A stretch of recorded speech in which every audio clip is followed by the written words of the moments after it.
Hey everyone, welcome back to Policy Punchline. Here at the show, we interview scholars, policymakers, and business executives about some of the most urgent issues and frontier ideas in our world today. I'm Princeton Junior Tiger Gao. Today, we continue our coverage on the COVID-19 crisis, and as many of our fans and listeners know, sports fans are having a tough time these days because a lot of the sports events and mass entertainments have all shut down due to the concern for social distancing.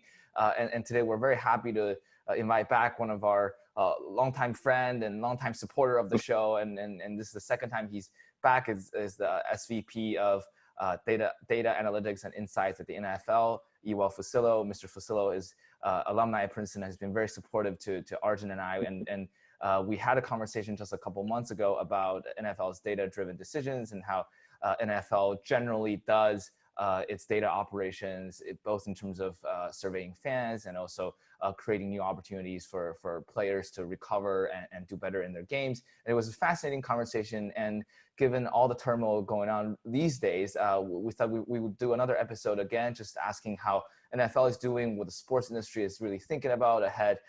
So thanks so much for joining us back again, Mr. Fusillo.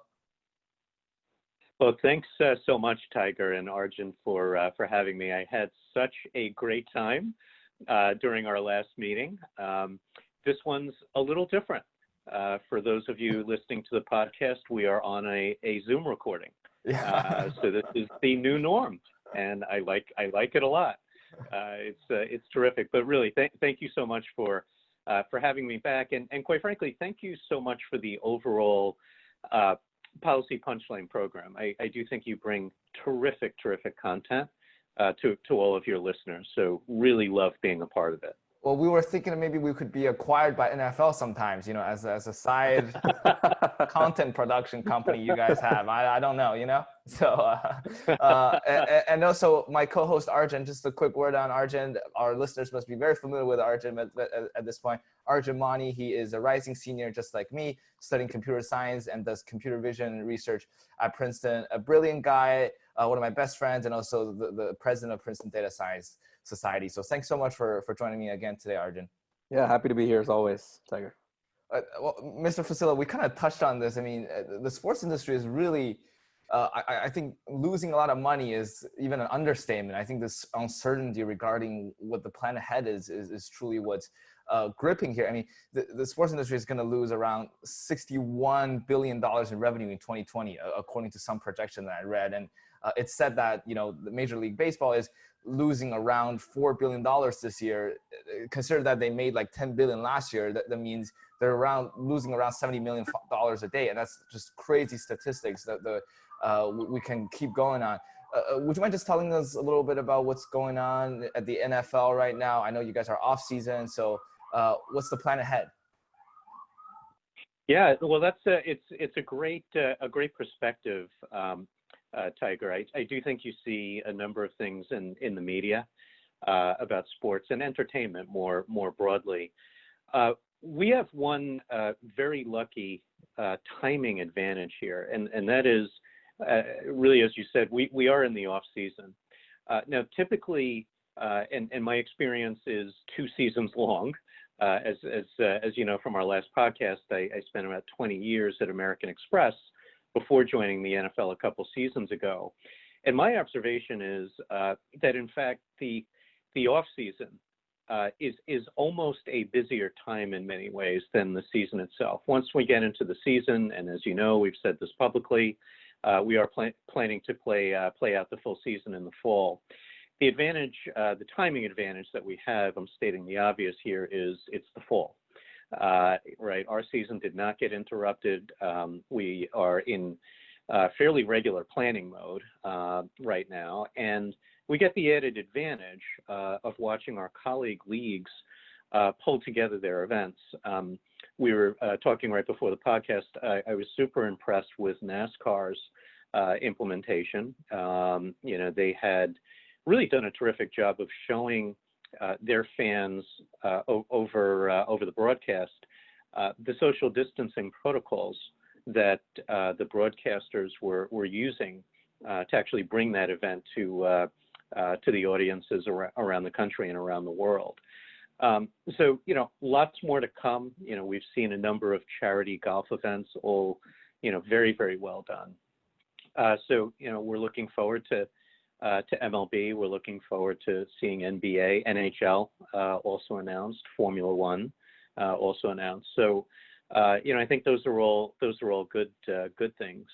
And certainly during the course of this podcast, I'd be happy to talk about the types of data that we're using to understand the fans' mindset and what they're looking for this upcoming season. So why don't we just dive right in? We know that a lot Sure. of sports leagues have come back.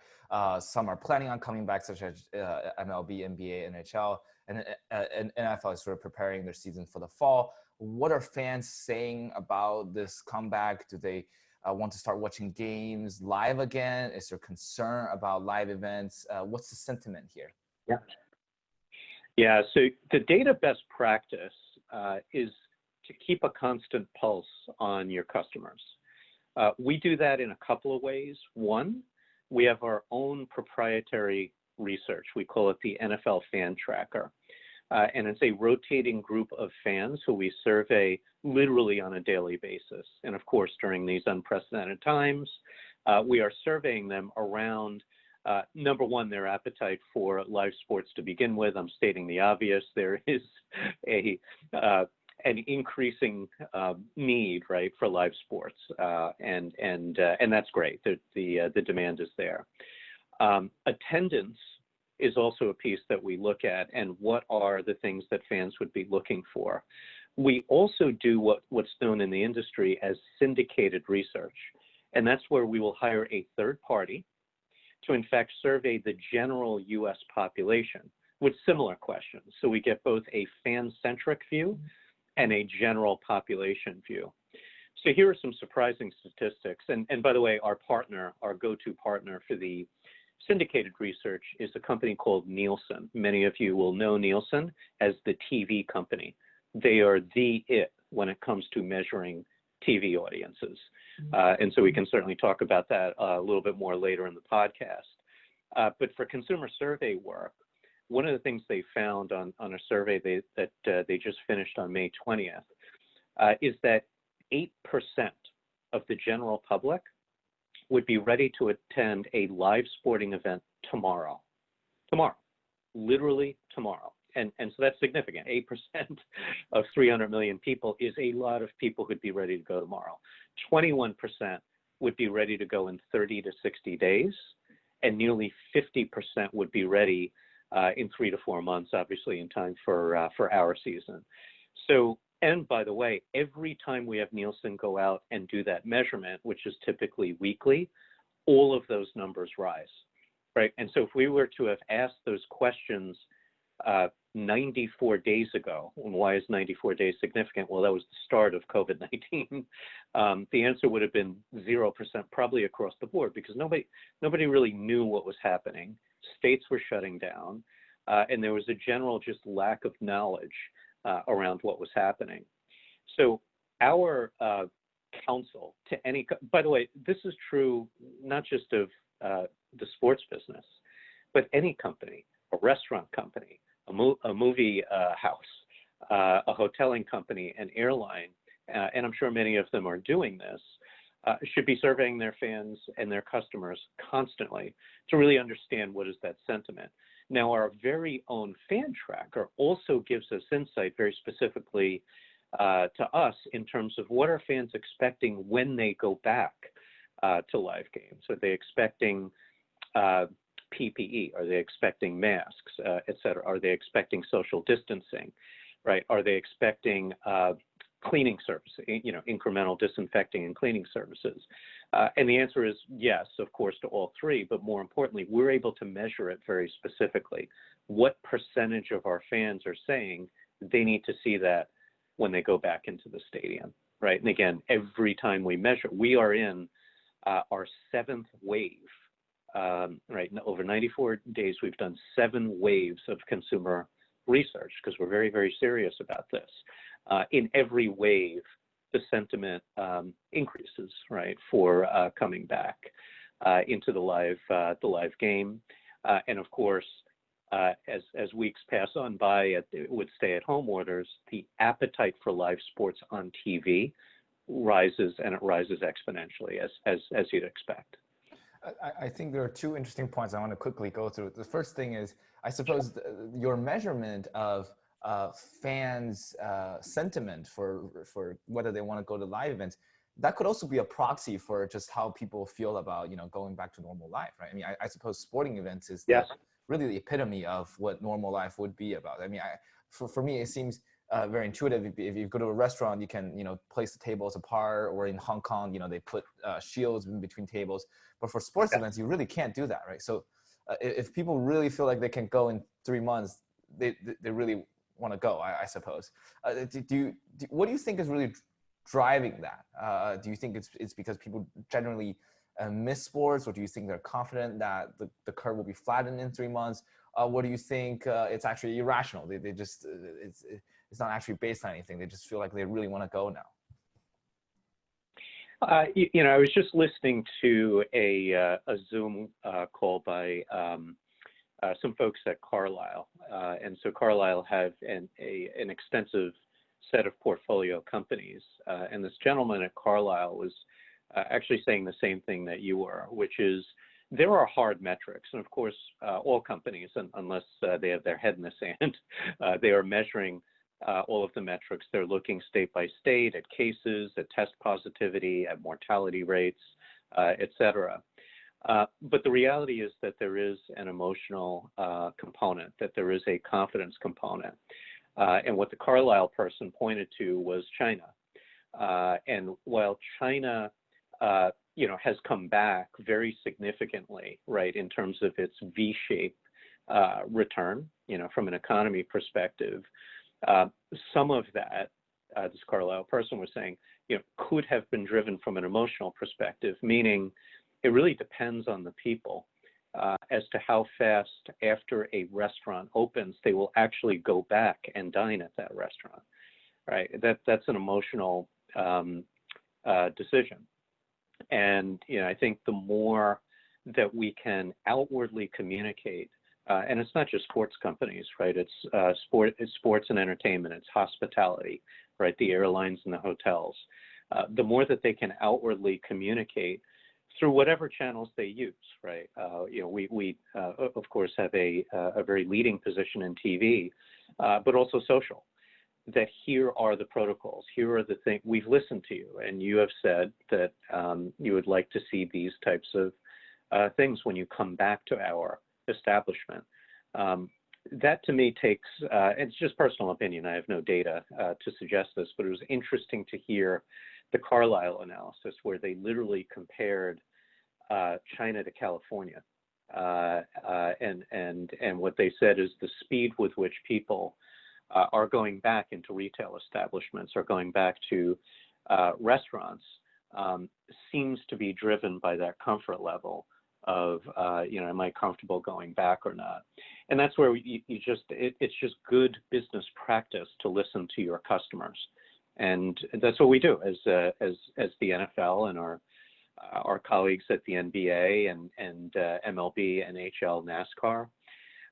We're in the business of listening to our fans. So I'd be shocked if any of the leagues did not do a good job of building and instilling that confidence through outward communications to their customers. Absolutely. And I actually remember reading an article a few weeks back about how for a lot of sports fans, the lack of sports almost feels like a loss, sort of a psychological feeling of loss with sports not there. So it totally makes sense. That said, so based on what you're hearing from fans, what do you think it's going to look like when games start in the fall? Like what are the protocols going to be? How is the game going to look like? Just want to hear what you think, how things might change, even if as you're bringing fans back live. Not sure. I think a lot of that, as we talked about, is we'll observe our colleague leagues. We'll see what they're doing. Again, we have high confidence in our colleague leagues that they'll do terrific things. As we've said, we're planning to work with the local authorities and just make sure we're meeting all the guidelines, the governmental guidelines, and building the right protocols.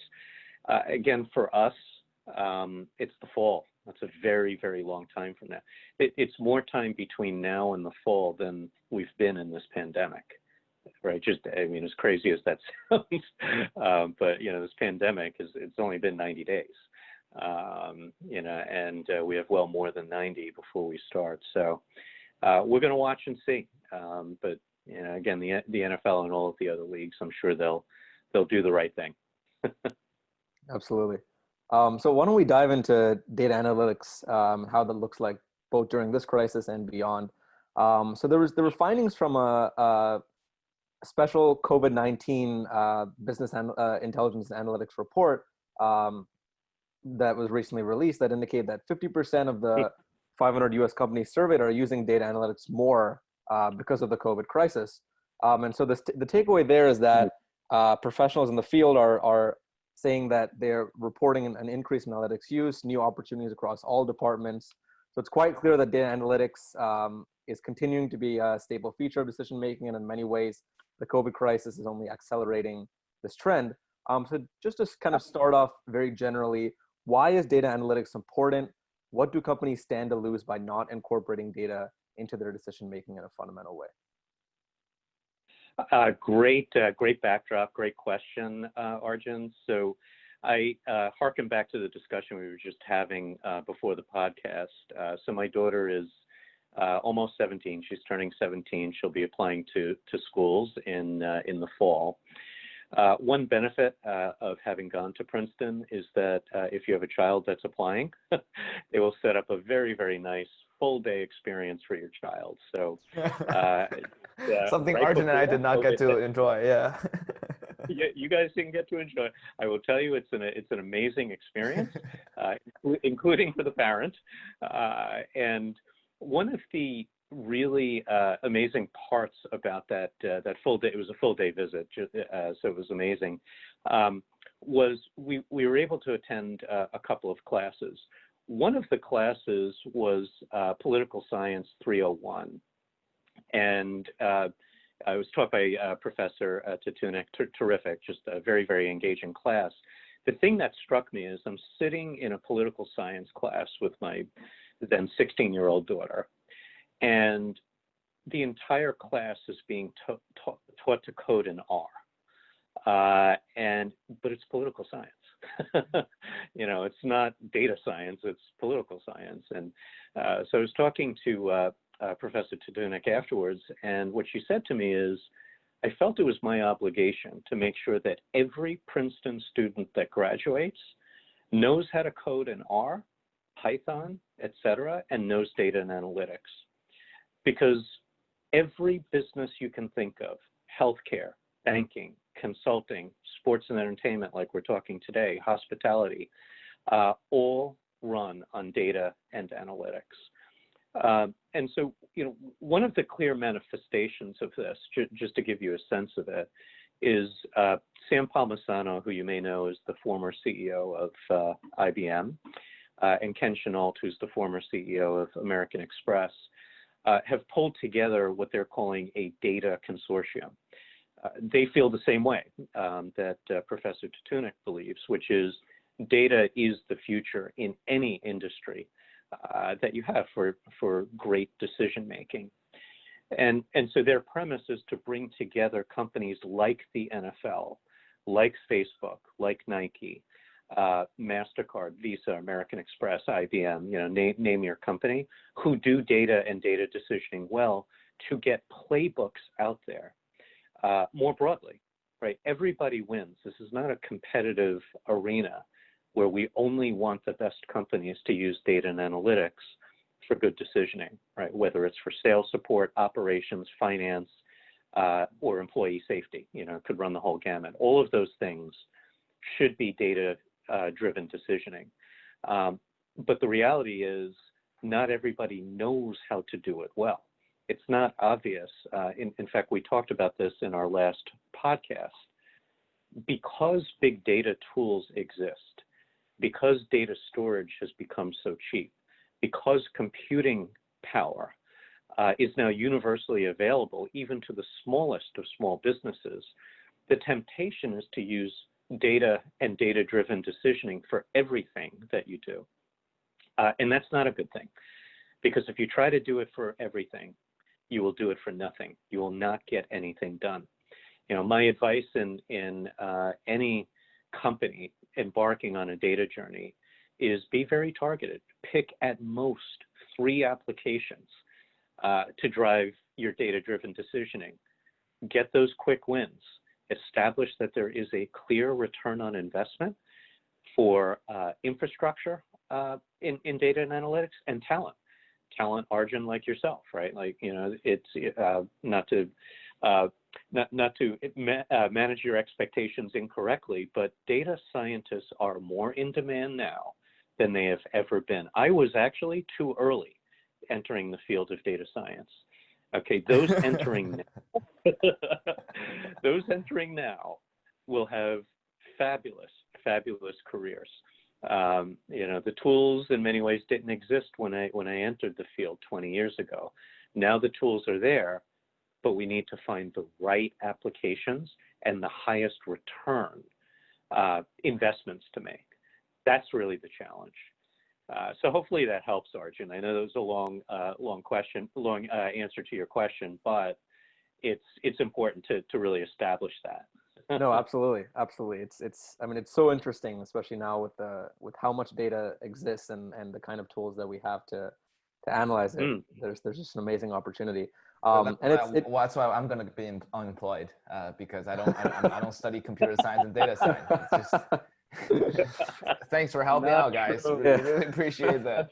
Really made my day today. We're going to take over the world, Tiger.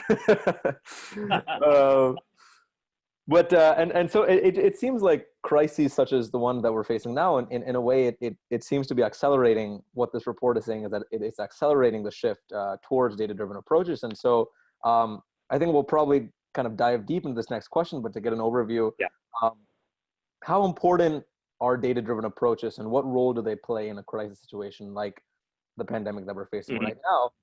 And we'd love to hear how the NFL is in some ways responding in a data-driven way to this crisis.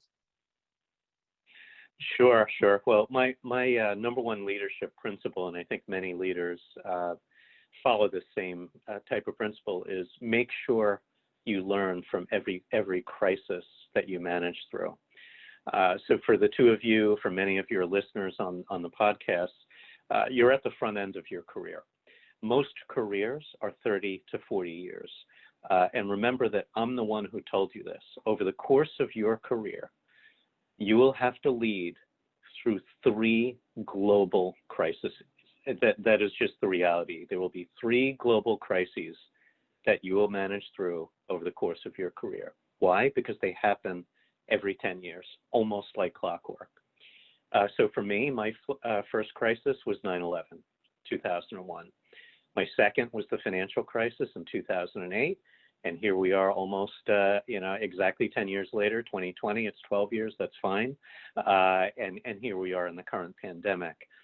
And the best leaders learn from each of their crises, right? Because you learn something new. In 9/11 and the financial crisis, I was at American Express during both of those, using data to establish a single source of truth for decision-making that has to happen quickly, expediently, and on point is probably one of the most critical things that you can do. So at the NFL, we stood up 2 very important processes, both, again, modeled after my American Express experience. One of the things that happened back in 2001 after 9/11 was as we looked at our global merchant portfolio, we had a number of merchants that faced financial difficulty. They had difficulty paying us, et cetera. And yet at the time, we did not have a credit risk assessment capability, which at the time would have had to analyze millions, 8 million to be exact, merchants in real time to understand, well, who's a credit risk and who isn't, right? You need that. That's basic knowledge to manage through any global economic crisis. Well, when I came to the NFL, we didn't have 8 million, but we had several thousand corporate partners. They might be sponsors, product partners, media partners. And since I had the experience from American Express, in a matter of days, we stood up a credit risk assessment capability so that we could analyze in real time the several thousand partners.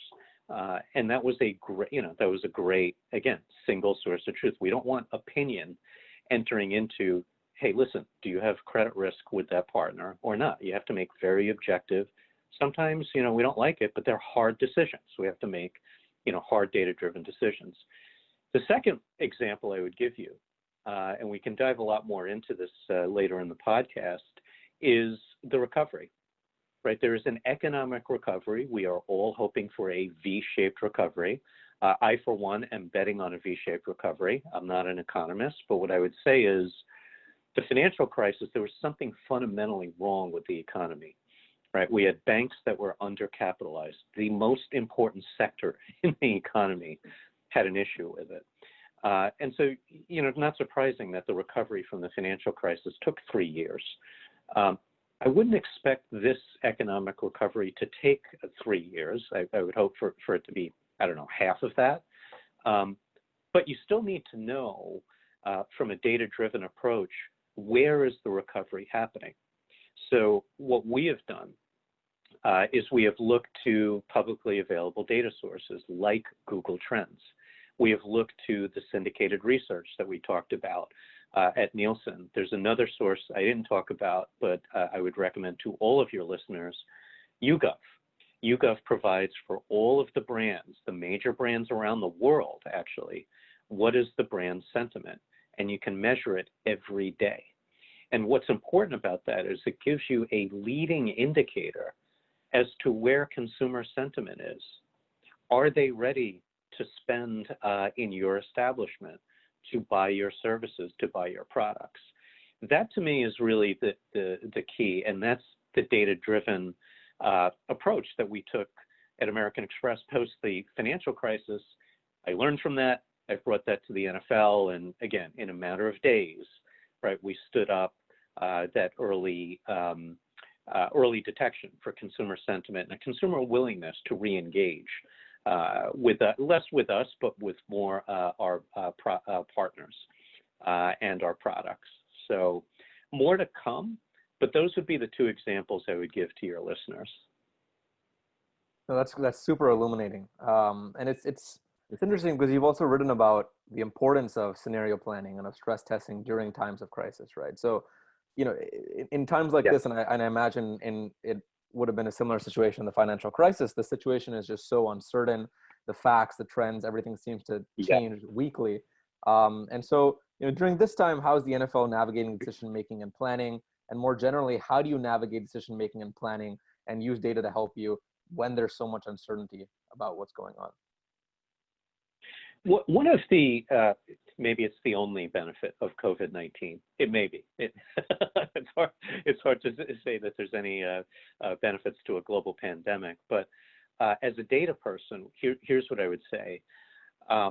This pandemic, not, for example, the H1N1 swine flu from 2009, this pandemic led the world of data professionals to crowdsource the best and most real-time data on COVID-19 cases, testing, and mortalities, right? And even more granular data, but those being probably the three most important metrics. If you were to go back, and you could do it right after listening to this podcast, if you were to go back and try to find, for example, county-level infections, cases for H1N1, you can't find it. You can't find it. Right, which is crazy to me, because why wouldn't the world's data scientists and the world's medical scientists have access to that data set? Probably would have been useful for this pandemic, so it's a shame it wasn't available. That is not the case in this pandemic. There's coronadatascraper.com. I'm not sure if you've ever gone to that, but that's probably the best crowdsourced data source for COVID case and COVID mortality data. There's incredible data around socioeconomic status by county, and so you can do all kinds of very, very interesting analyses. But, and here's the big but, and that's why data professionals are so critical. and I don't mean to be critical of the media, but the media tend to confuse decision makers and businesses, and the media tends to confuse the general public. If you were to ask a non-data professional any statistic around COVID, what are the number of cases globally today? You know, how many people have been tested? What is the test positivity rate in New Jersey? Nobody, no non-data professional can answer that question. That is a terrible weakness to any company. Every company that operates in the US, every company that operates globally needs to know with absolute precision what the case volumes are and what the test positivity rates are in every region around the world in which they operate, right? And when they don't know that, they're operating blind. It's crazy that they would operate that way, right? And then on top of that, of course, there's the consumer research that we talked about. What do your fans, what do your customers think, right? But if you don't have a basic fact base, that is a big problem. So to me, the big transformation that happened and the big thing that we did as a data and analytics team is to create what we're calling a senior management dashboard, which tracks on a weekly basis all of these types of metrics and many more. How many people are watching TV during the crisis every week? What are they watching? You know, is it different by demographic? Is the Gen Z consumption of TV versus digital different from the age 55 plus? Is female different from male? Are different ethnic groups different? You got to have these fact bases in front of you if you're going to scenario plan and to understand how to help in your own company's recovery. And then because I work for the NFL, you know, I feel very strongly about this. The NFL and all of our colleague sports leagues will help in the nation's recovery. Arjun, you talked about it. You know, Tiger, you talked about it. The emotional connection that people around the world have with sports is very, very strong. It's probably stronger than anything else you can think of, right? You know, beyond closeness to your family, I can't think of anything else that brings nations and brings the globe together. So it is not an option, right, to have a disparate set of facts when you're trying to plan for what in effect can help the global economic recovery. I know that sounds very grand, but we feel very passionate about that. At the NFL, we really, really feel that we're here to help in the nation's recovery, and we're going to do it. We have 100% confidence we're going to do it. Absolutely. And so to try to understand it, so you're saying that you're identifying, okay, well, these are important numbers and metrics that we need everybody in the company to know, regardless of whether they're a data professional or not. And you're saying we're going to have this dashboard that goes everywhere, that everybody from the top NFL executives to everybody in the company can see, and use that to both speak outwardly as well as to make decisions internally. That's right. And at the NFL, we go one step further, which is every Thursday morning at 11 o'clock, I go through that dashboard live on a Zoom with every senior vice president at the NFL and above, because it is that important that everybody operates with the same fact base. And by the way, by going through that fact base, it also adds the cross-functional discussions that, you know, again, we're in this odd environment of working remotely. We don't bump into each other in the hallways anymore, right? That it's a proxy for forcing people to bump into each other, right? They're on a Zoom, it's a virtual bump, but that's okay. If we lose that connectivity, we can miss some very important opportunities, right? We can miss important opportunities to be connected with our fans. We miss important opportunities to help our partners, our sponsors, our media partners, our product partners. All of those things we use, again, we call it the senior management dashboard. So my senior management dashboard, we use that as a way, as a linking mechanism to bring that cohesiveness that I would say most companies lost a little bit of as we moved into a remote environment. Well, maybe next time Arjun and I could hop on the Zoom call for the senior executives for NFL. We'll get some data, you know. But well, you know, one thing that I've struggled the most with in this crisis is to find accurate data. I mean, you kind of touched on how you would both crowdsource data just in case a lot of people don't know granular level data, but also have to make sure they're also facts. And I think a big debate these days, whether it's more ethical debates or whether it's about the economic recovery, they all rely on data, but people don't agree on the facts, right? Some people say, oh, no, the fatality rate is actually 2%. Or some people say, no, it's actually only 0.2% if you take another angle. So no matter it's economic cost, or it's the actual fatality rate or false positive rate, and you know, it's just so complicated. It seems that it's so hard that for people to actually agree on something. And also you alluded to the fact that, you know, for non-data professionals, they're confused by media, right? Because media also sometimes don't understand, you know, there's conditional probability, there's, you know, absence of evidence versus evidence of absence. And probability, as we know, is not just a 2% or 3%. There are actually a lot of assumptions that go behind them. So I don't know, would you, how do you actually collect, you think, the best set of facts that you're comfortable with? What if your set of facts disagree with your colleagues at NHL or you know, NBA? How do you deal with those disagreements? That's a great point. And Tiger, do you mean around the COVID data, or do you mean more generally in terms of the data? Both could work. I mean, probably when we talk about COVID, it's probably more pertinent, but also just long-term wise, how do you get those data? Yeah. Yeah, so look, I would say in the land of COVID, and this is where having a team like mine, and I'm sure many of our colleague leagues and other industries, because I know many of them, have similar chief data officers in charge. You always want to have the chief data officer in charge of that single source of truth. To your point, not someday, 20 years from now, this will not be the case, but today it's typically only a data professional like myself or the equivalents of myself at Facebook, MasterCard,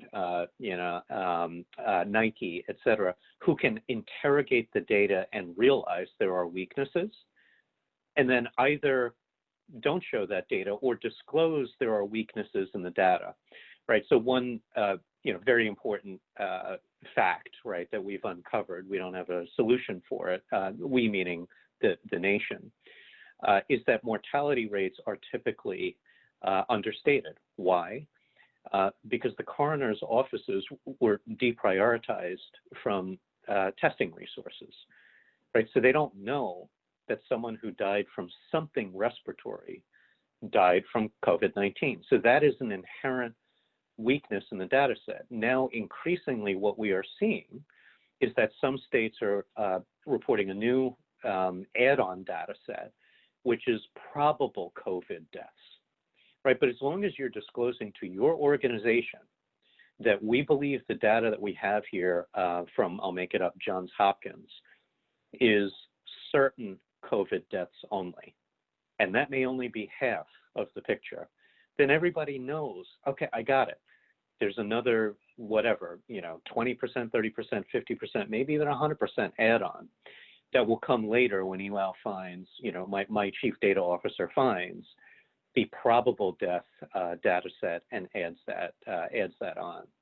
So as long as you have a chief data officer in charge interrogating the data and putting the right caveats on the data set, the right decisions can be made.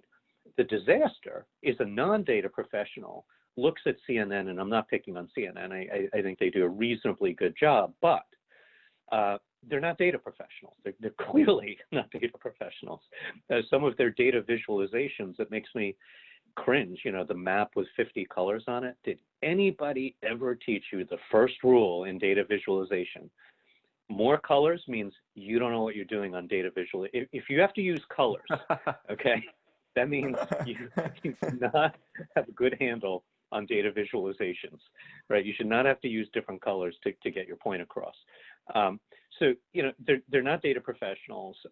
If you have folks, again, not to pick on CNN or the media, but if you have non-data professionals, let's say in your media team, trying to sift through very complex, very new data sets, you could be operating with a false set of facts or a misstated set of facts. Oh, things are good and things are actually bad.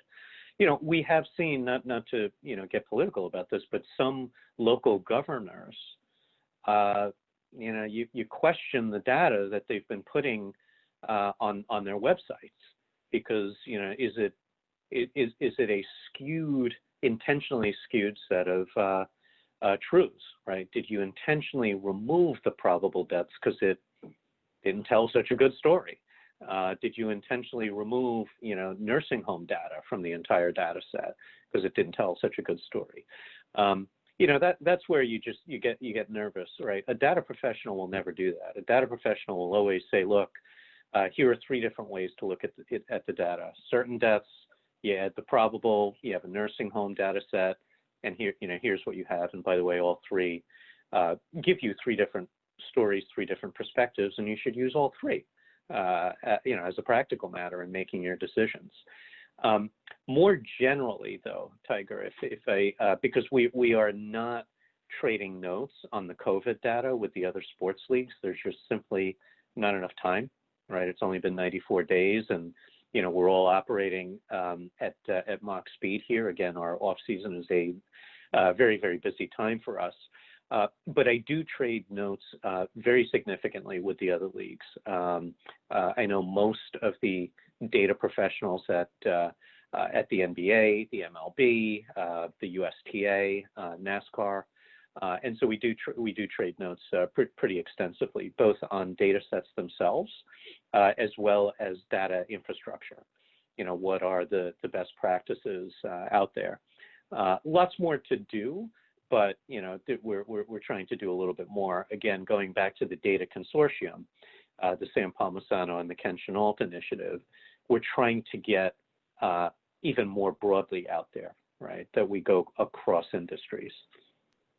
So just to touch on that last point, I find that really interesting and a really sort of refreshing approach, because on the one hand, it seems that the one sports industry that incorporates data the most effectively to engage fans and drive up engagement will benefit potentially at the cost of other sports.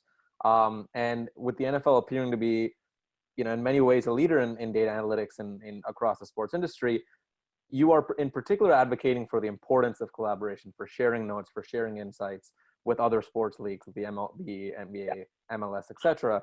Why is it that you see collaboration as so important when it comes to data-driven approaches, as opposed to competition or sort of the natural instinct to gain an edge over your competitors? We are all competitive. You're 100% right, Arjun.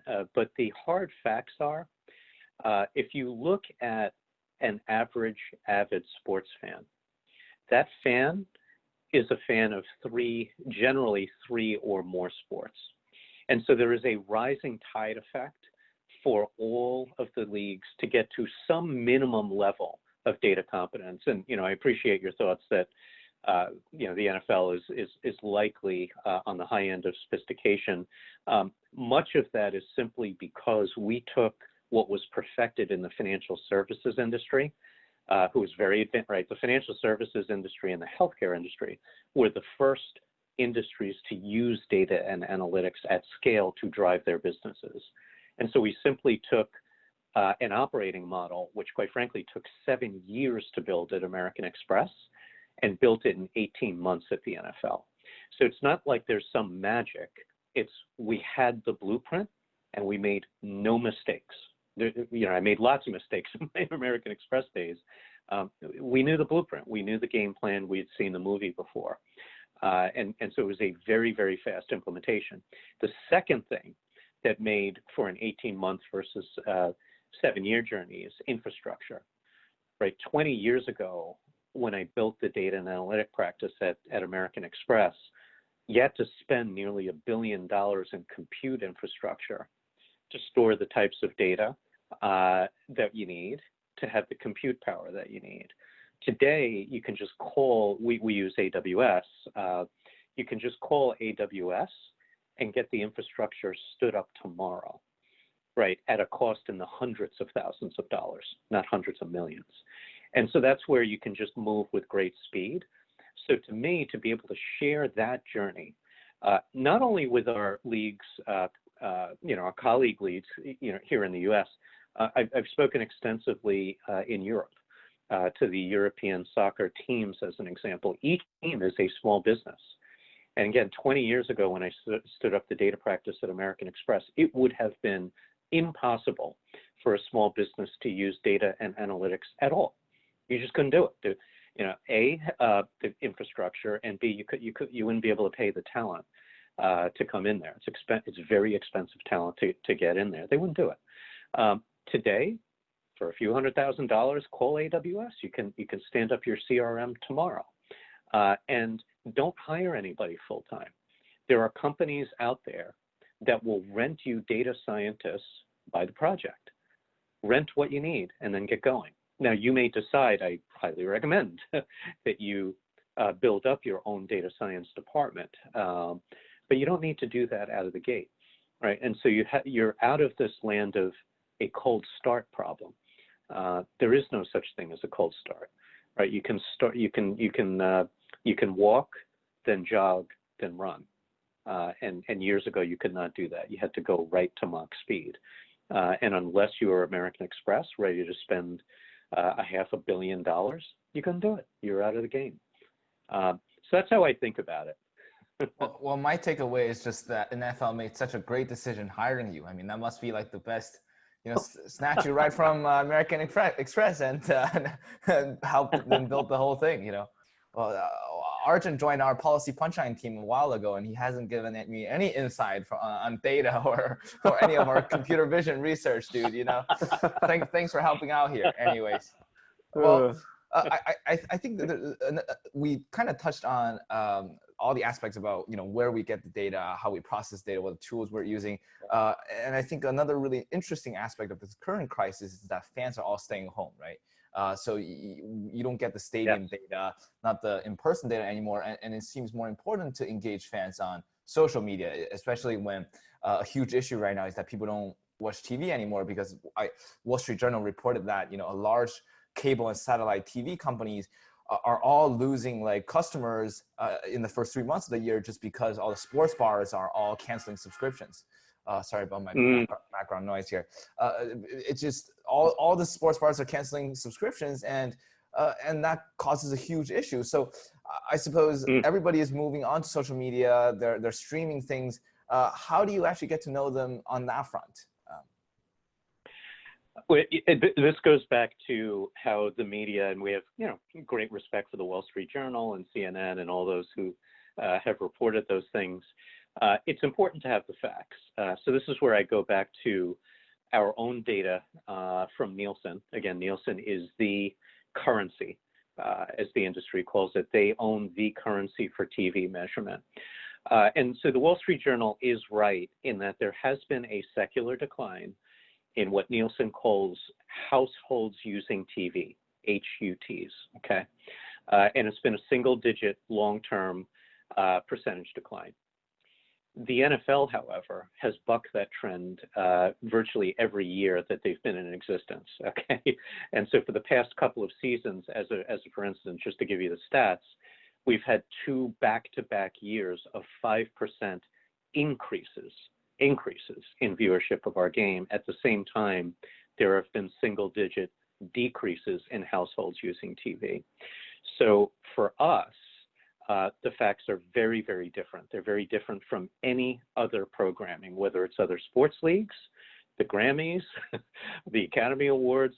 All of those have been, admittedly on a tough track. Part of the appeal of the NFL, and I think you get this, is, and we talked about this earlier, is it's a relatively short season, right? It's a 3-month season, and it's live.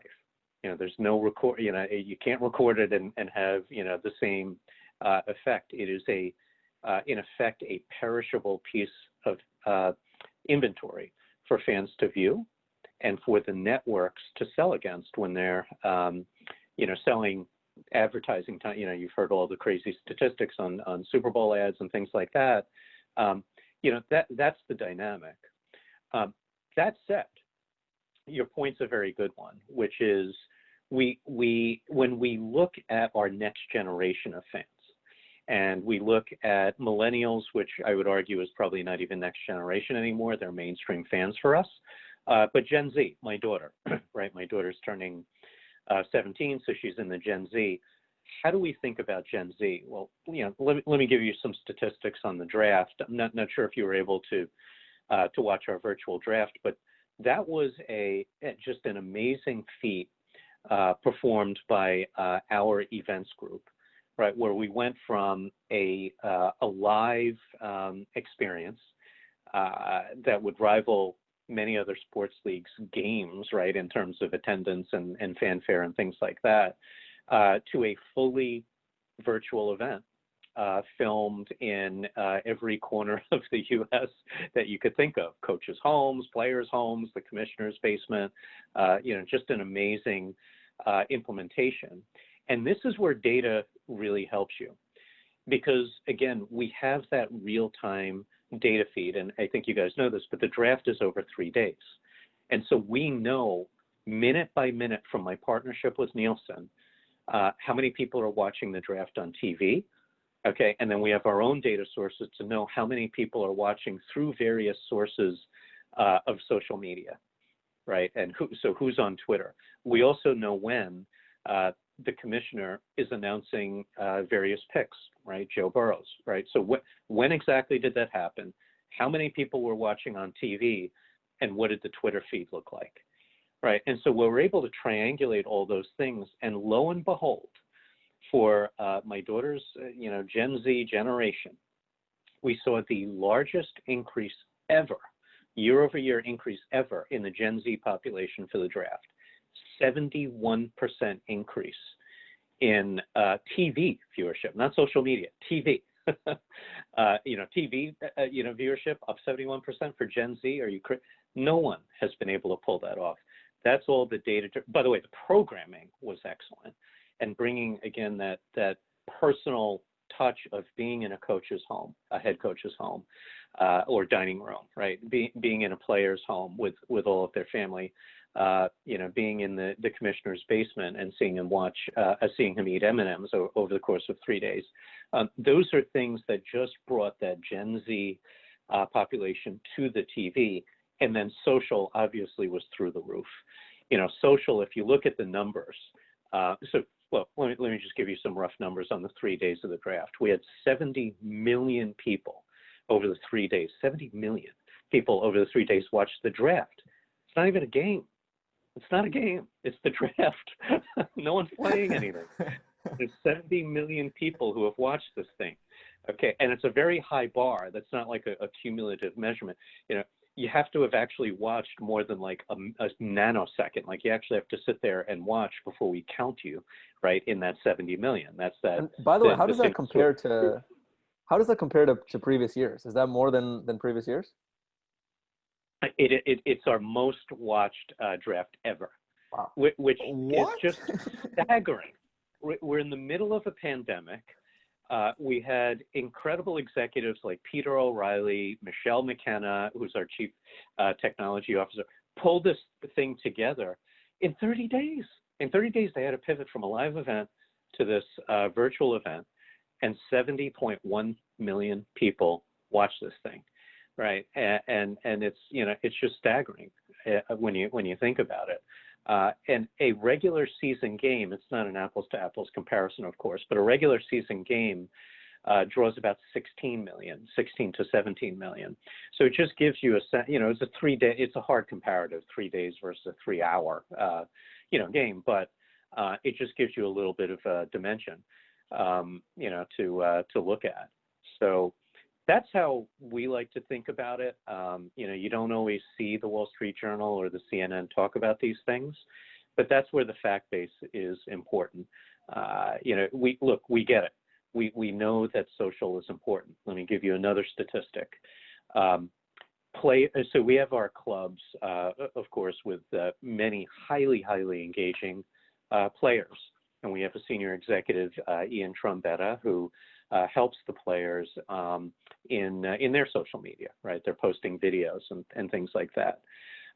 We have had 146 million video views, right, from club content, not NFL content, but just different teams. We call them clubs, but different clubs pulling together player content, right? And if you look at the number of followers of players, so this is a staggering statistic. So followers on the various social platforms, Facebook, Twitter, Instagram, all those platforms, 300 million, right? 300 million followers of the players. It's just a staggering number. And it's actually 6 times that of followers of the NFL. So there are more followers of all the players than there are of the NFL, which makes sense, right? If you think about Gen Z, they're more likely to relate to a player than the league. That makes sense. There's a whole connection to that person. There's a connection to that person's health and wellness, to their philanthropy, all of the things that they're doing as a person, the 360-degree view. It's a great thing. More to come, but it already is accelerating. I think there's a philosophical questions to be asked, is that why do Americans love the draft this much? Why do you watch the draft more than the actual games? Dude, what is going on? This is what is going on? Like, people love the draft. That just means that Mr. Fusillo is doing his job right. That's what that means. Oh no, not at all. This was certainly something that was a phenomenon way before I joined the NFL. I think part of it, this is just one person's opinion, I think part of it is that it is a relatively short season, and there is that pent-up demand for, I want to get to the season, and that excitement of the next generation of players, and wanting to see that live, and wanting to see how, getting into the minds of each of the teams and their strategies as to how, when, where, and why they're picking certain players. It's fascinating. And it's all emotional. It's a wonderful thing. The data does play a part, but I think much more of it is just the structure, the amazing structure of how the NFL structures the game, the fans, and its engagement with fans. Absolutely. It does seem that this record viewership, though, does raise some really interesting questions about how the pandemic might, at least in the short term, accelerate shifts to online and changes in how data is being used. But we might also be seeing changes in the long term, right? And so that I find to be a particularly interesting question. And you've written about the importance of building capabilities for the long term, and in times of crisis, how those can fuel developments and improvements in data capabilities, but those should be designed for long-term objectives, not just to solve the immediate problems that you're facing in the crisis. So in particular, how do you think that this pandemic will inspire new capabilities, redesign of processes, new technologies in the long term? And do you think that this pandemic will create and perhaps accelerate changes in adoption and use of data? I do. I see it again in this very short, though it feels long, 94 days. I really do see a massive acceleration. The trends I would point to, and the trends I would encourage all of my chief data officer colleagues around the world in various companies is, number one, don't do what I did because I had no choice back in the early 2000s, and build heavyweight, inflexible infrastructure, even if you're tempted to do that because there isn't the time. The way of the future, it's what we've done here at the NFL with AWS, is find very lightweight, rentable, highly programmable infrastructure that you can, in an agile development fashion, morph as the marketplace changes. I think that's really what the pandemic taught us, is that if you made investments in very inflexible, on-premise, heavyweight infrastructure, you were in trouble during this pandemic, right? It's only because the NFL was on the AWS cloud that we could pivot within days to deploy credit risk dashboards to all 32 teams for their thousands of partners, right, in a matter of days. There's no way you can do that with heavyweight infrastructure where you have to hire some arcane programmer in some language you don't know to get things done, right? I mean, you've all heard about the stories of the IRS system still being programmed in COBOL and Pascal. By the way, that's what I learned. You know, I'm dating myself, but I graduated, Princeton in 1988. That's what I learned. You know, I learned to code in COBOL. That is, it's machine language. It's crazy. You know, why would anybody have that type of infrastructure these days? Well, the government does, sorry. But unless you're the government, do not make those types of investments, whether it's Azure, whether it's Google, whether it's AWS, go cloud, go lightweight, go programmable. That's really key. Second, prioritize, right? One of the things we learned in the pandemic is you have no time to do everything. You cannot do everything. One of the things I said to my team on day one, I remember the day pretty distinctly, day one of working remotely, March 13th for us, was I said to every person on the team, take a look at your priorities, okay? And I guarantee you, by the end of the week, 90% of the things you were working on pre-COVID, you will not be working on. You need to change your priorities. It's the one thing I did wrong after 9/11. I tried to stay with the same priorities, and that was a mistake. I realized, wait a second, the world has changed. And as important as Initiative XYZ was pre-pandemic, it is now not important. That said, it will be important again in 2021. When we get to the other side of this thing, you should, don't forget about it. It's important, but you do have to pivot. What I like about that, maybe there's that second thing that was a good thing about COVID-19, is that it has taught many of us that we must prioritize.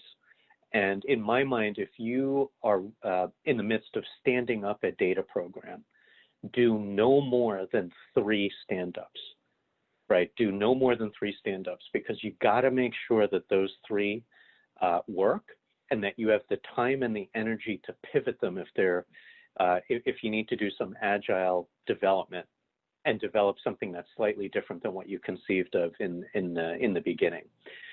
The other piece, which won't be true 20 years from now, but is true right now, is that most executives and most companies are not data professionals.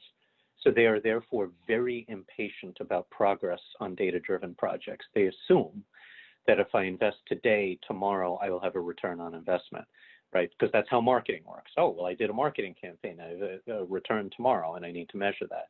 That is not how investments in data and analytics work. And so you have to make sure, especially if you're in the early days of your data program, that if you have 3 initiatives, all 3 work and they all 3 drive a positive return. If not, you run the risk of having your entire data program not continue. And you can't take that risk. Again, 20 years from now, we'll be like marketing. We'll be much more like a mainstream function. You don't have to operate that way. But it is a very, very different operating model for data professionals today. But again, the pandemic, I think, taught us well in being able to focus on doing 2 to 3 things. 3 is the max, 2 to 3 things, and do them well and execute flawlessly. So actually, we would love to hear an example of how the pandemic has maybe one thing that has become extremely important and that you really prioritize, and then one thing that's fallen lower on the priority list as a result of the pandemic. Yeah. So one we talked about a little earlier, which was much to my surprise. Again, I'm relatively new to the NFL. We did not have a central credit risk management capability for the thousands of vendor relationships that we have. That to me is just a basic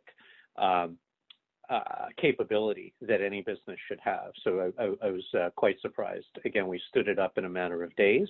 We continue to enhance it with agile development. That is a capability that will stand the test of time. That will be a full-time capability that will enable us and drive millions and millions and millions of dollars of reduced credit losses, no doubt, because that's what it did at American Express. An example of an initiative that was probably the biggest initiative we were pushing for the 2020 season, and it is now a 2021 season initiative, is a best practice that companies like Delta, like Marriott, and others have engaged in, which is loyalty programs, right? If you think about airline rewards, if you think about hotel rewards, those are some of the biggest drivers of engagement and biggest drivers of data-driven fan experiences. So, gone are the days of having to guess at what is important to a fan, right? I mean, we have great data. We have thousands and thousands of data points, and we use models to say, we think Arjun is interested in this piece of merchandise. We think Tiger is interested in buying a ticket to this game, and we're reasonably good at it. Now, if you have a loyalty program where points are being awarded and points are being burned towards certain types of experiences, you don't have to guess anymore. That's direct data that says, yes, we have, and by the way, there's a direct delivery mechanism for engagements and experiences. That is an initiative that we were running hard to launch for the 2020 season. Given the time and the energy that we dedicated to the credit analysis, we said, well, look, that's fine. We'll do it in 2021, right? So they're hard decisions. They're hard decisions. We had, some really, really engaged team members who are looking forward to engaging fans in a very new and very different way. But that's okay, right? One year is not going to make a long difference in our 101st season, right? We've been around for 100 years. We've been doing this for 100 years. Yeah, okay, fine. It's year 102 that we launched the loyalty program. It's all good. It's all okay. Interesting. Just to change tacks a little bit, as we're seeing, during this pandemic, we're seeing an unprecedented role for the government, and we're also seeing issues of data privacy coming up in the process, especially with the rise of contact tracing apps and the like. And it's very possible that the pandemic could change and perhaps even accelerate conversations around data privacy. So what is the NFL doing to sort of stay ahead of privacy regulations? With this kind of this wave of regulations that's coming, such as GDPR or California's privacy regulations as well. And kind of as a fan of the NFL myself, what can I expect the NFL to do with my data? So I run a data privacy steering committee for the league. As the head of the global head of data and analytics, and really running a chief data office, if you will. It felt right for me to pull that together. And one of the principles, it's a very simple principle that I've laid out for the company, for the league, the NFL, is that if we're doing something and you can't explain it to your mother, or if after explaining it to your mother she feels creepy about it, don't do it. Don't do it, right? That should be the bar that we all have, right? And so I have a long-term, maybe not even long-term, it's probably a medium-term prediction, which says in the next 3, 5, long end 7 years, third-party cookies will cease to exist. Because third-party cookies do not pass my mother's test. I cannot explain it to her. You can explain third-party cookies to an 85-year-old Asian woman who grew up in Japan? I don't think so. She's never going to understand that. And by the way, if you were lucky enough and she understood it, that feels creepy. That feels creepy. Very different, right, from the NFL, where all of our relationships with our fans, as you were saying, is a direct one-to-one relationship. All right, so let me give you an example.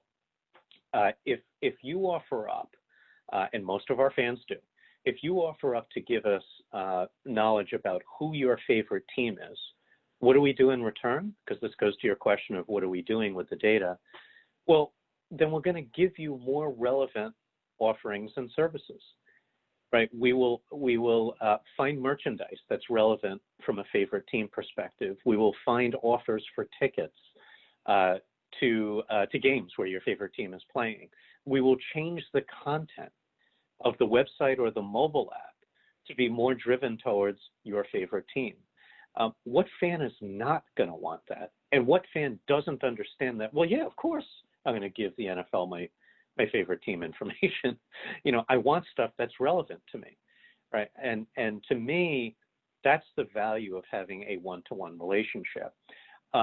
What I like about the my mom principle and always adhering to that is, look, there are always debates that we have both inside and outside the company around what we're comfortable doing and what we're not comfortable doing.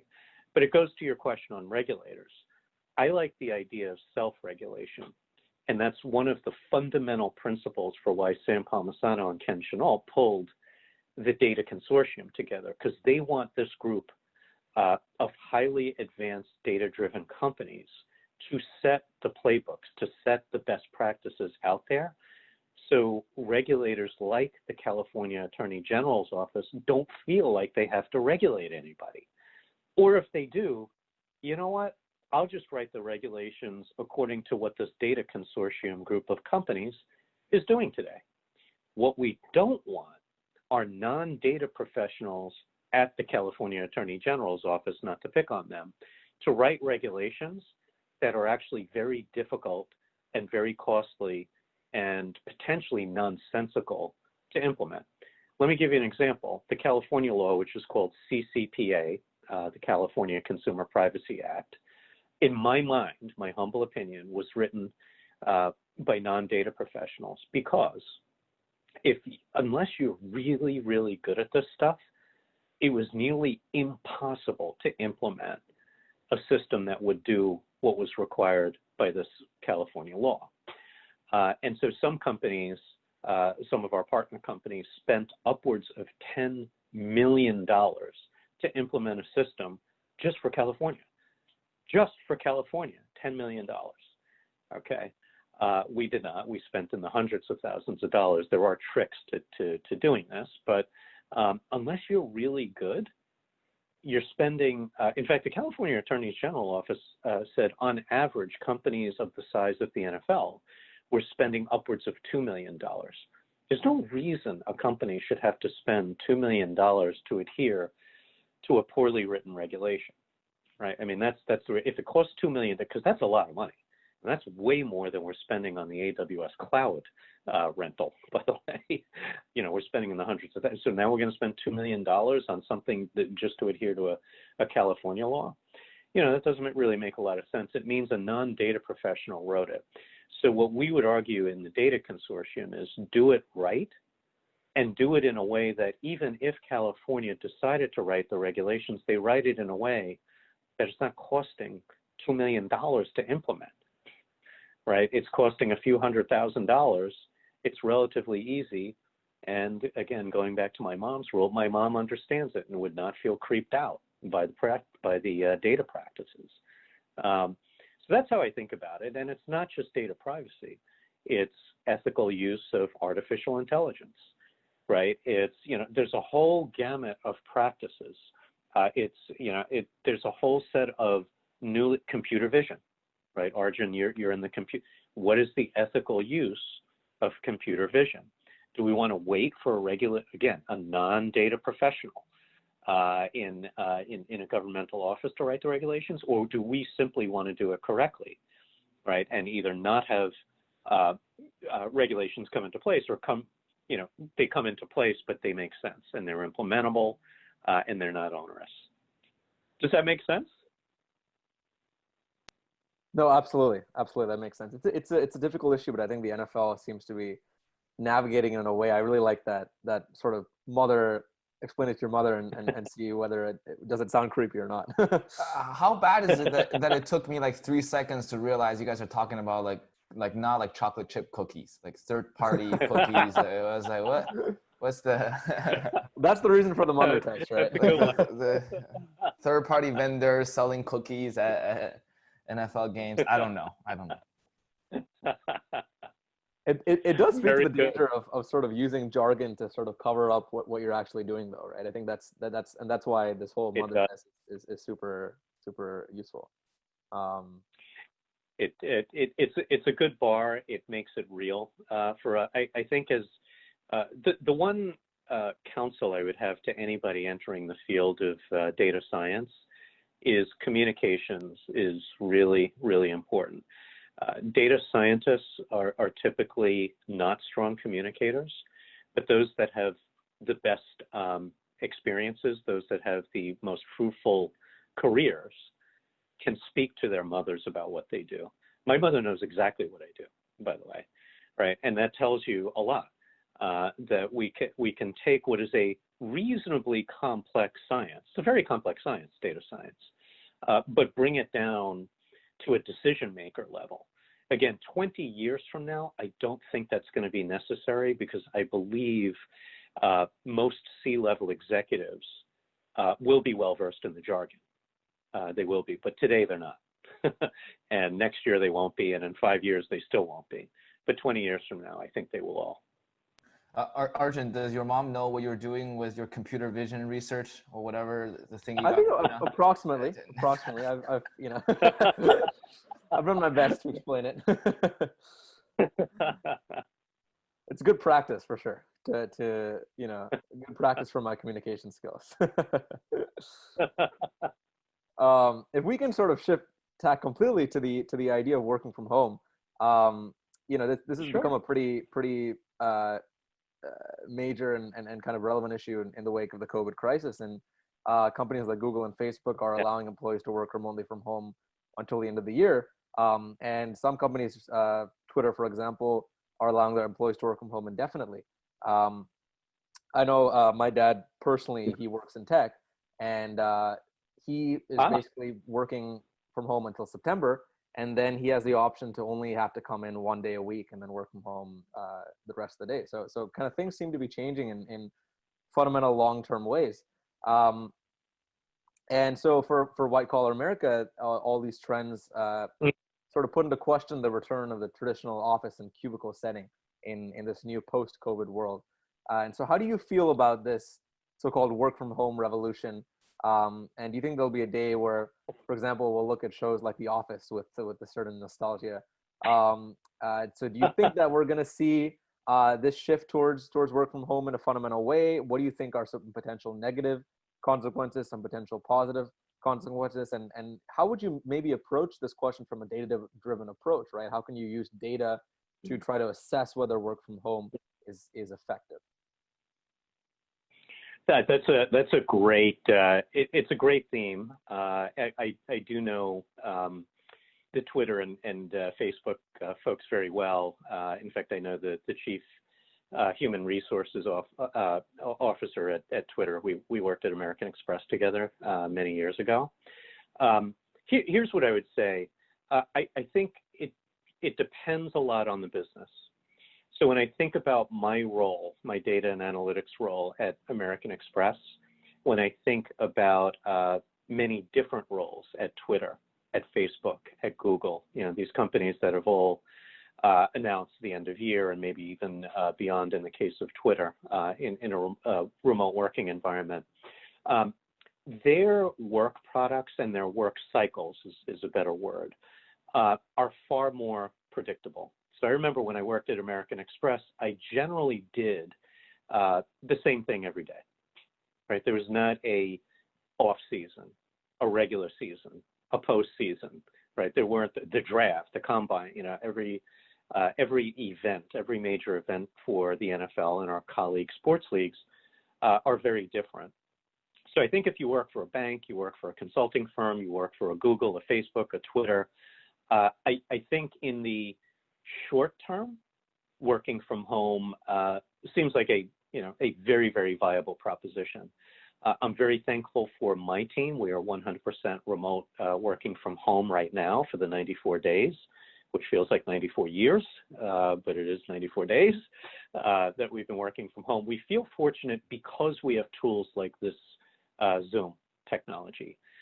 When 9/11 hit, the American Express building was right next to the World Trade Center. So we were in a remote working environment for a year, almost a year. Zoom did not exist. Smartphones did not exist. You could not FaceTime anybody. There was no video contact at all. And in fact, the cell phones were feature phones with, extremely crummy sound quality, et cetera.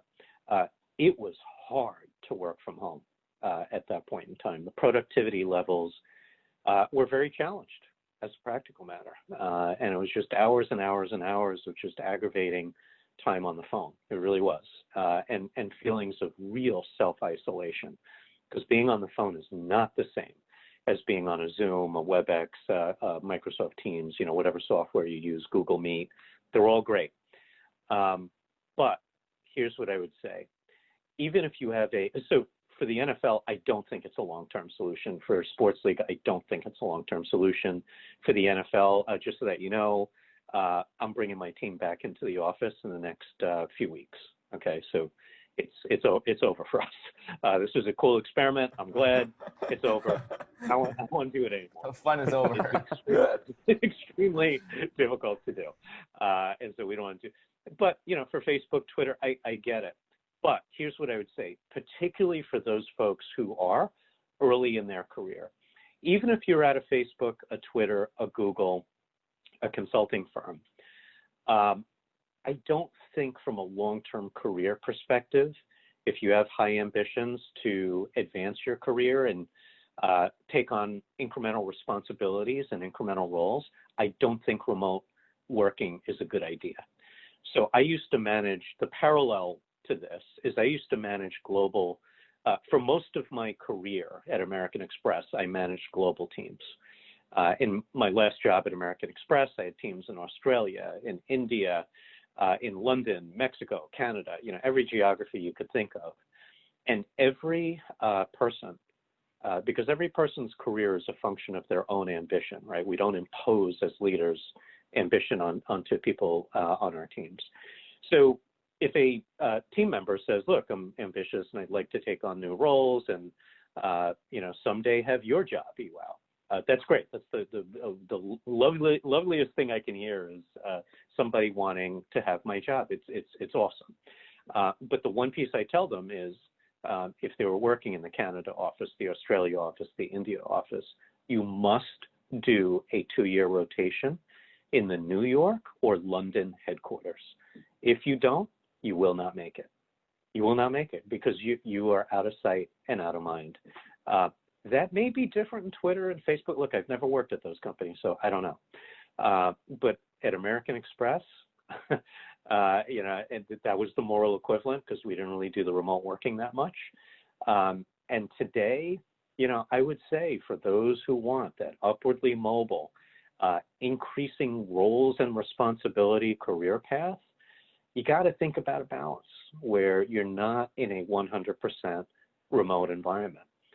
And then for those in the sports world and other I don't think every industry is going to work in the way that Twitter was saying, where they have a long-term, or Facebook I think was also saying, where they have a long-term model. And Arjun, to use your words, that the TV show Office will just be a distant memory.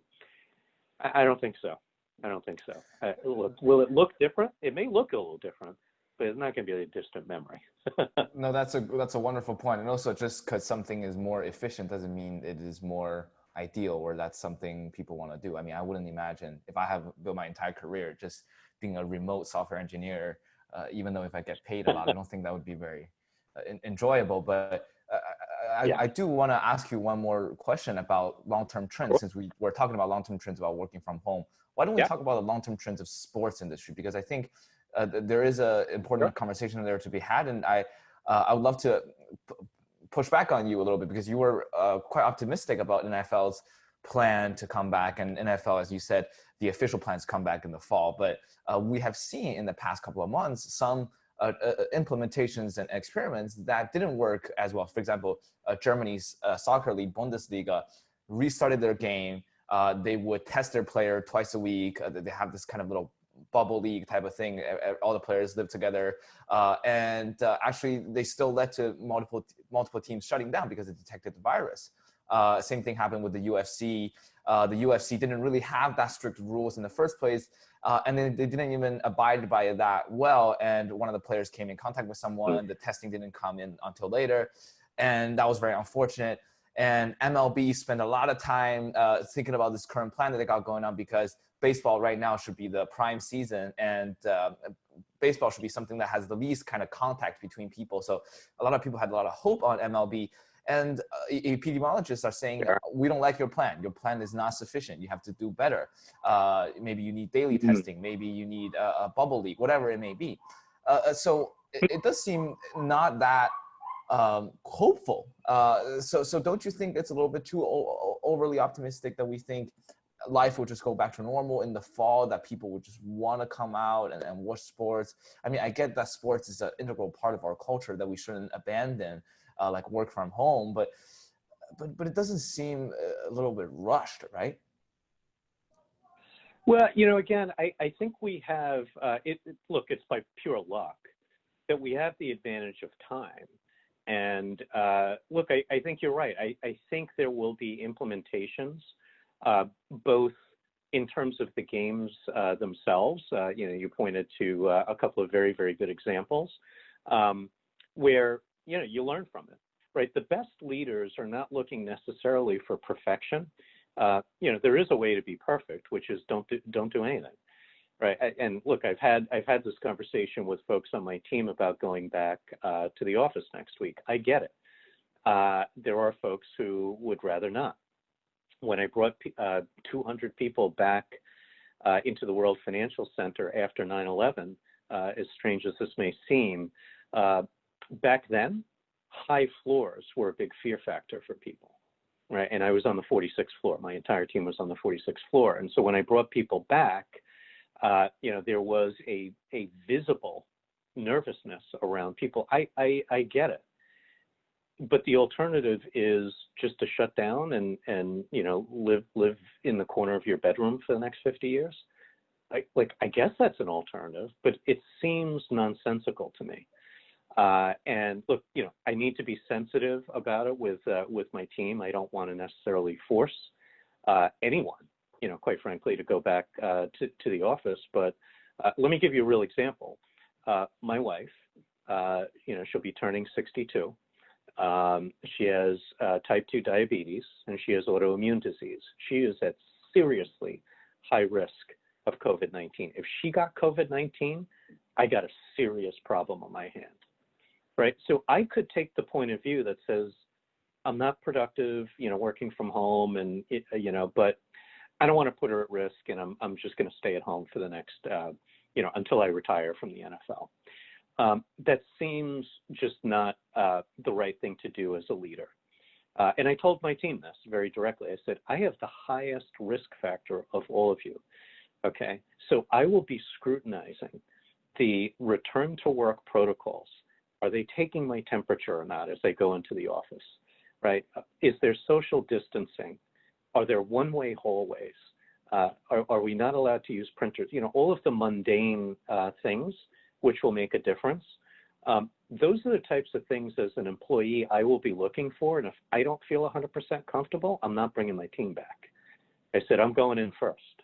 Okay. And then I'll bring my team back. It's the same thing I did, after 9/11. That's why I'm optimistic, because it's not, to your point, we don't know what we don't know. Right? We don't know how this will work, but really good leaders will figure it out.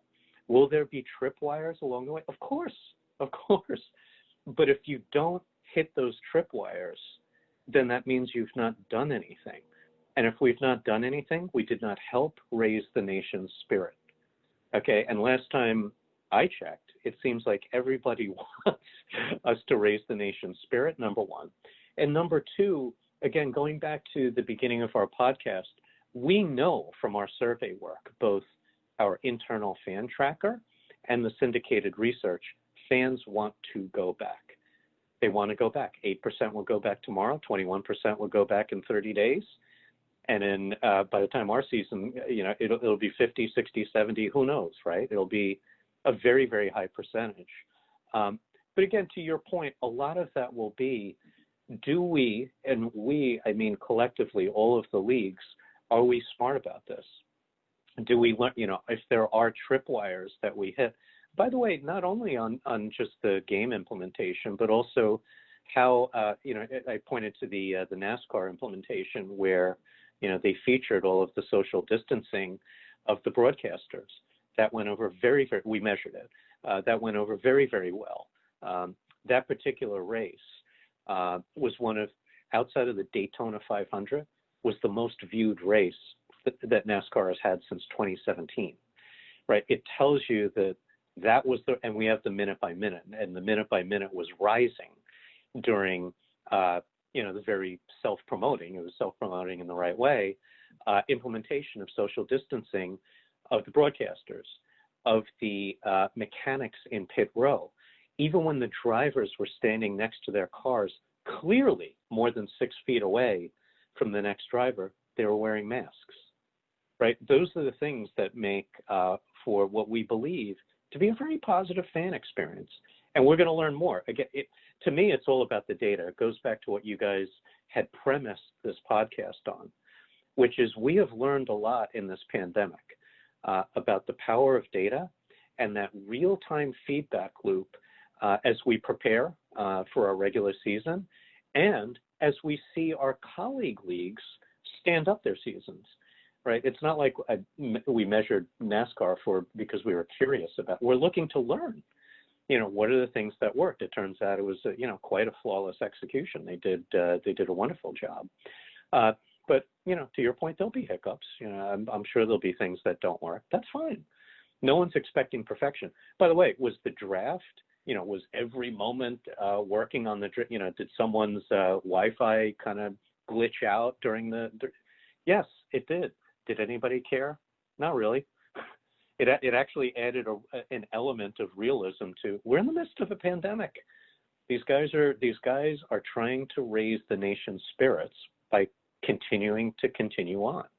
And by the way, the nation was counting on us to do that. Can you imagine the disappointment of 70.1 million people if we didn't do it? Yeah, you know what? The pandemic, we're not going to do it. Sorry.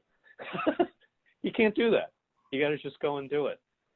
And like I said, I think from a data feedback loop, we will learn a lot during this off season, and of course we will learn during the regular season and the postseason.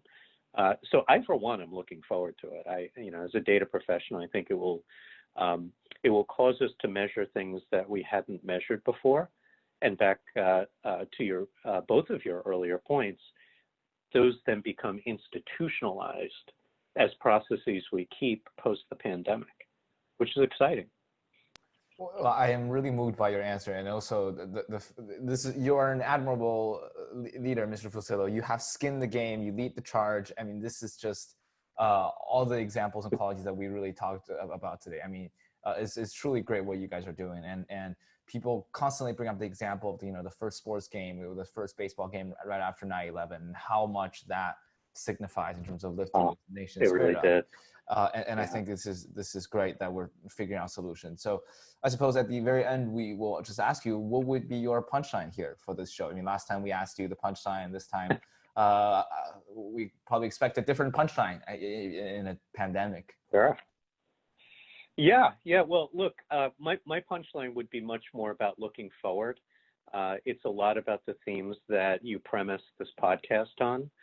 When I look to the next 20 years, right? Because you always look forward by looking backwards, right? You learn from the things that happened.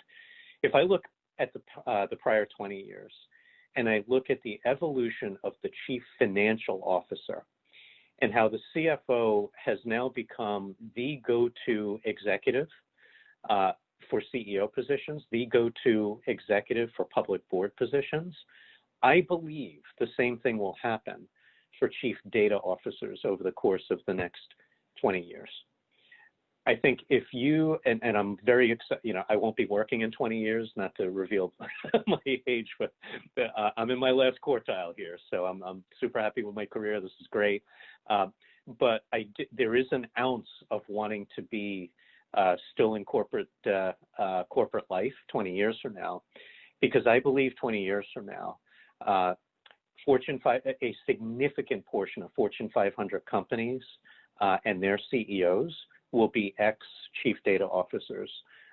There will be professionals with data science backgrounds.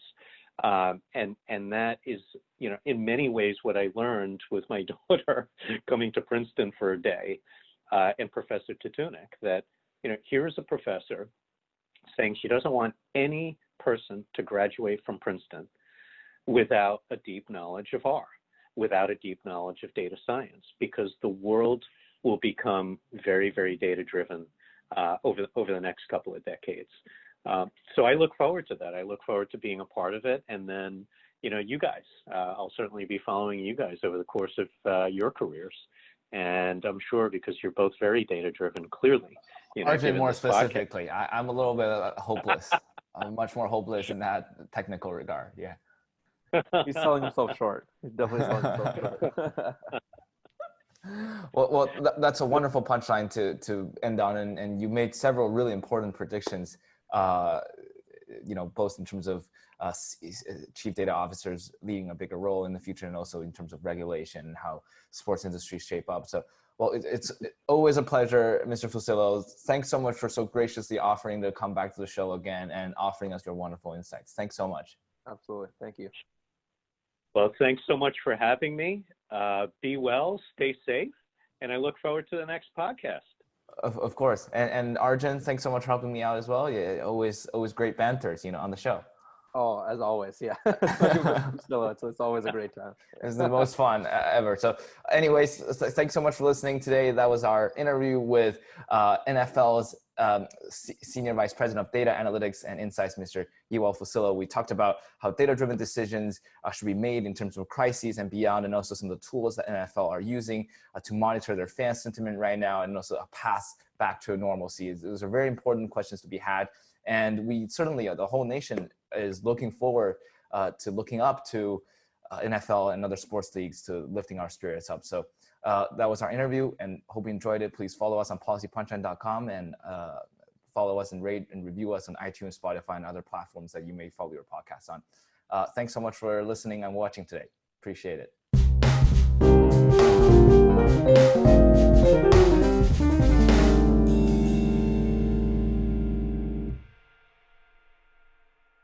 You've been listening to Policy Punchline, a podcast generously supported by the Julius Rabinowitz Center for Public Policy and Finance at Princeton University. We would also like to encourage you to follow other podcasts produced by Princeton University, such as Politics and Polls by the Woodrow Wilson School of Public and International Affairs.